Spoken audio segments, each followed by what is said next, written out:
What is going on, football fans? Back at it with another New York Giants video. And in this video, I'm going to talk about the NFL trade deadline and whether or not the New York Giants should decide to be buyers or sellers and what factors will play a role in that. Now, we're 2 weeks away. There's a lot that can happen. Last year, the New York Giants, of course, started 1-7. It was an easy decision. They went out there. They traded Eli Apple, I believe, for a third or a fourth round pick. They traded Snacks Harrison for a fifth round pick. Snacks was more about a contract. Eli Apple was more about he wasn't producing. So they got what they could for the guy because they didn't think he had any talent, really. I think that was the reasoning. And for Snacks, they thought, he wasn't going to be a part of the future of this team, knowing that they were going to bring in a guy like a Dexter Lawrence, who they could pay pennies on the dollars rather than pay for the highest paid nose tackle in football. The Giants will be at a crossroads this year. Right now, they sit at 2-4. And when you look at the standings, they're not making the wild card. They're just not. The West is loaded. You got the Seahawks at 5-1. You got the Niners at 5-0. The Rams could still bounce back at 3-3. You go over to the North. You got the Packers at 4-1. The Lions are hanging around. You got the Bears at 3-2. The Vikings at 3-2, or 4-2 actually, 4-2. So you're not going to get a wild card. The Giants' only chance at the playoffs this year is through the division. And luckily for Giants fans and the New York Giants, yesterday, by the grace of God, both the Cowboys and the Eagles dropped to 3-3. So the Giants actually only sit a game out of the division, which is going to make it a very tough decision come trade deadline. I think if the New York Giants win the next 2 games, you can't sell. You're either buyers or you stand pat. Now, if they are going to be buyers, say they get to 4-4, they beat Arizona, who I think they should beat, and then go to Detroit, which will not be easy. But if they win those 2 games, get to 4-4, you got Dallas on deck, and they say, you know what? We think we got a shot at the division this year. Let's go out there and help Daniel Jones. We got some picks to be able to do it. Let's go and do it. Of course, the Giants have, I believe, all 7 rounds next year, along with those comp picks that they received. So they could give away some picks, bring in some players. Now, I didn't go over individual players. Of course, you could. Von Miller's been rumored, right? But positions, what would they look to acquire? You could use a safety. Antoine Bethea is awful, right? I'd like to see Love in there. I'd like to see him get some opportunity because Antoine Bethea is nothing at this point. Slot corner, same thing. Grant Haley has really struggled in coverage. He's been a good open field tackler, but they could use another cornerback, no doubt about it, unless they think these rookies are ready to step in. Pass rusher could always be vital. They could use another weapon in the passing game, especially if Sterling Shepard is going to miss more time with the 2 concussions he has already sustained. So I would say a wide receiver on offense, pass rusher on defense, maybe some help in that secondary. Could always use another offensive lineman. So those are some targets that the New York Giants could certainly look at if they decide to be buyers. Now, I think the more higher probability would be that the New York Giants would be sellers. Hopefully that's not the case. Hopefully we're 4-4. But if we're 3-5 or 2-4, in my opinion, it's in the organization's best interest to be sellers.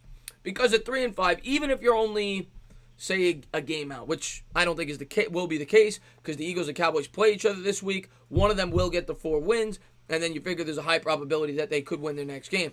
But let's say you're even a game out at 3-5. If you look at the Giants' schedule, and I don't think there'll be a game out. I think they'd be 2 games out. But if you look at the Giants' schedule after that, you got at the Bears, Cowboys, Eagles twice.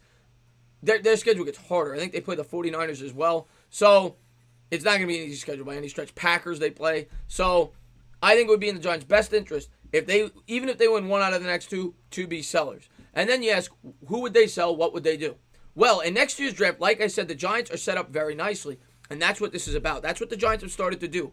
They've built through the draft. And that is how you rebuild a football team.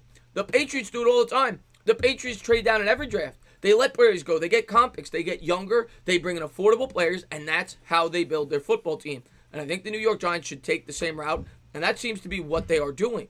Now, if they are sellers, the first player that should pop in everybody's head is Janoris Jenkins. Janoris Jenkins has played very well the last 4 weeks, and he's probably helped his trade value. Of course, he got burnt against the Tampa Bay Bucks when he was put on one-on-one coverage against Mike Evans. But since then, he has played very well. He had that 2-interception game where he batted the ball, had a great interception against the Patriots. Jenkins has gotten the job done, and he has certainly helped his trade value going forward for the New York Giants. Jenkins, of course, only has 1 year left on his deal after this year, in which he's due to make $14.75 million. Now, the Giants could elect to keep him and say he can mentor the young corners. They could definitely go that route, Or they could say we want to spend our free agency money elsewhere. We're going to let Jenkins go. We're going to get some, beef in the whatever on the offensive line, or get a pass rusher, and we want to get the youngsters some more play next year. They can go either way. I would think it's in the organization's best interest to trade Jenkins and try to get a third-round pick. The way he's played with only 1 year left on his contract, a team that needs secondary help, for instance, like the Kansas City Chiefs, may look at Janoris Jenkins and say, you know what? He could be a piece to our puzzle. We need to revamp this defense. We have the offense to win a championship. We need to improve the defense. And Kansas City makes a lot of sense. There's a lot of other teams as well, but that's the first team that pops to my head. Makes a lot of sense in my opinion. So I could see Janoris Jenkins definitely being traded if the Giants decide to be sellers. If that were to happen, the Giants then, of course, would make a shift, and you'd probably see Julian Love get some time, or whoever. Sam Beal, if he got healthy, I heard he's back on the practice field. I don't expect him to play in the next couple of weeks, but we'll have to wait and see there. Another player you want to look at, Alec Ogletree, I don't expect. He makes almost $12 million. He started to play well the last 2 weeks, but what are you really going to get for him? The Giants gave up a 5th-round pick to acquire him. He's played worse since they got him. So I don't think Ogletree carries much. I don't think he has much value on the open market when you factor in his contract. I just don't see it. I think there's a higher probability he's either back next year or they cut him. I don't see anyone forking over much to get Alec Ogletree when you factor in his contract. And at this point, he's probably at best an average middle linebacker at best. So I don't see anything there. The other guys on this roster, you're not going to be able to get rid of Nate Solder. Nobody's taking Nate Solder. And that albatross of a contract. You don't want to trade the youngsters. There's no point in doing that. The guys you're looking to trade are guys with bigger salaries. Rhett Ellison, maybe.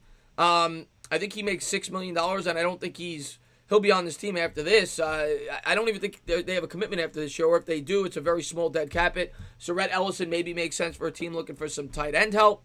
A couple of other guys that you could look on this Giants roster that I think maybe the Giants could look to trade would be possibly the wide receiver position, Golden Tate, because he got all of his guaranteed money out of the way. So maybe the New York Giants look to go and trade Golden Tate if a team needs some help there at the wide receiver position. But I think the prime guy that the Giants should look to trade if a team shows interest at the deadline would be Janoris Jenkins. A lot of people might say Eli Manning. Nobody's taking Eli Manning at this point.